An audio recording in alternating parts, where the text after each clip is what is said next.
As artistic director of Cincinnati Opera, one of the best parts of my job is that I get to travel and see productions we might wish to bring to Cincinnati. In the case of this summer's Don Pasquale, I faced a real dilemma. There was a genuine danger I would be ejected from the theater in Arizona where I saw what you will see in Music Hall on July 9th and 11th. The reason was that by the end of Act 1, I was laughing so hard, people around me began to stare. What saved me was moving to the last row of the balcony for Act 2, where my convulsive guffawing would not be as much of a nuisance.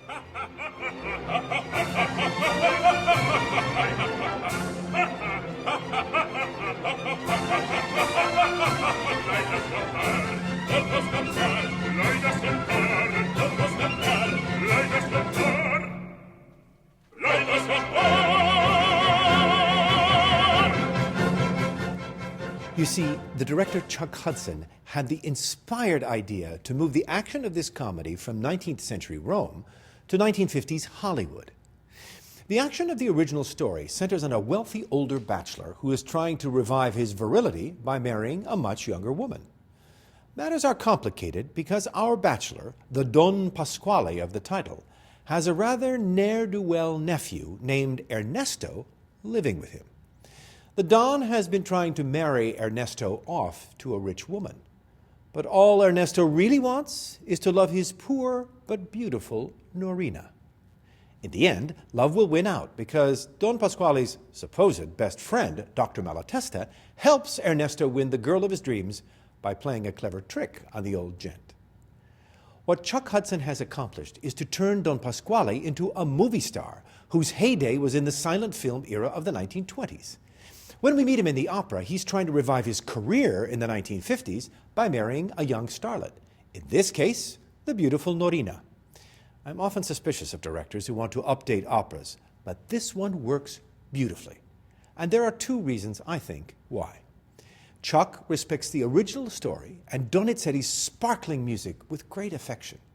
And he brings to staging this madcap comedy a special gift. Chuck is one of the last protégés of the great comedian and mime Marcel Marceau. The opera is filled with homages to many of the famous routines Marceau created for his immortal character, Bip the Clown.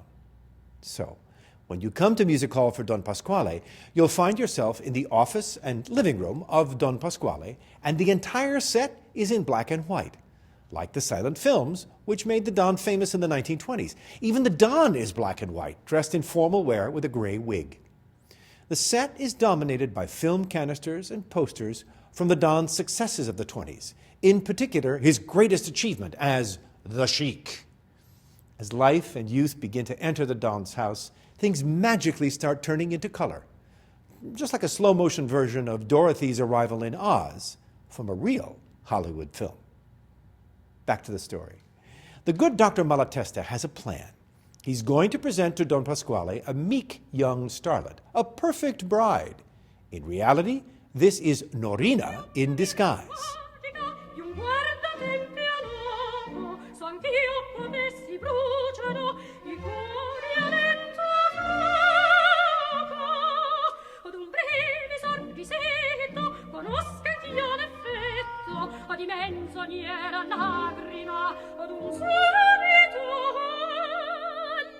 The second she signs the supposed marriage contract, Norina reveals her true colors, in more ways than one.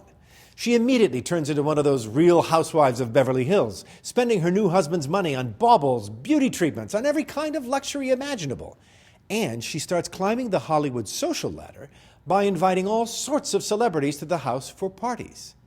In this production, you will almost certainly recognize in our chorus Lucille Ball and Desi Arnaz, Elvis Presley, Jackie Gleason, Ava Gardner, John Wayne, and more. Chuck Hudson has done a terrific job in matching up our choristers with Hollywood look-alike makeovers.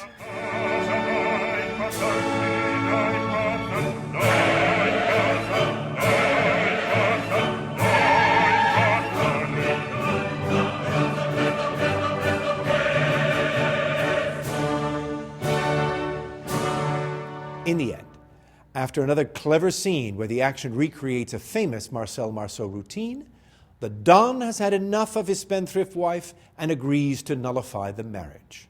The joke is revealed, Ernesto gets Norina, Don Pasquale learns a lesson, and all Hollywood rejoices.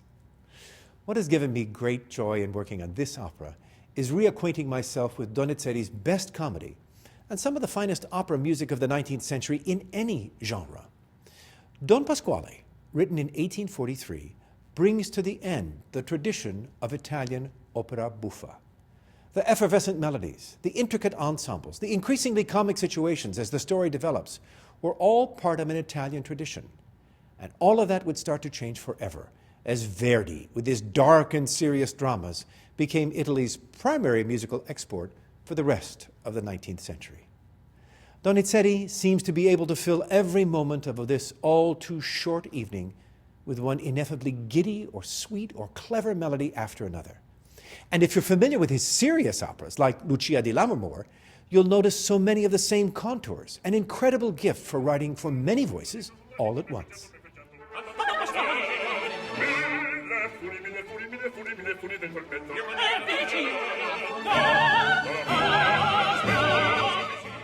The only difference here is that Donizetti's genius is turned in another direction.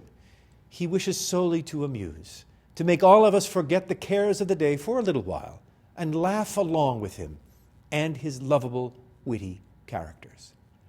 I hope you'll join us on July 9th and 11th for something that is at once very clever and very simple. A grand opera evening devoted to raising your spirits and making you roar with delight. I promise you will not be ejected from the theater for laughing your socks off.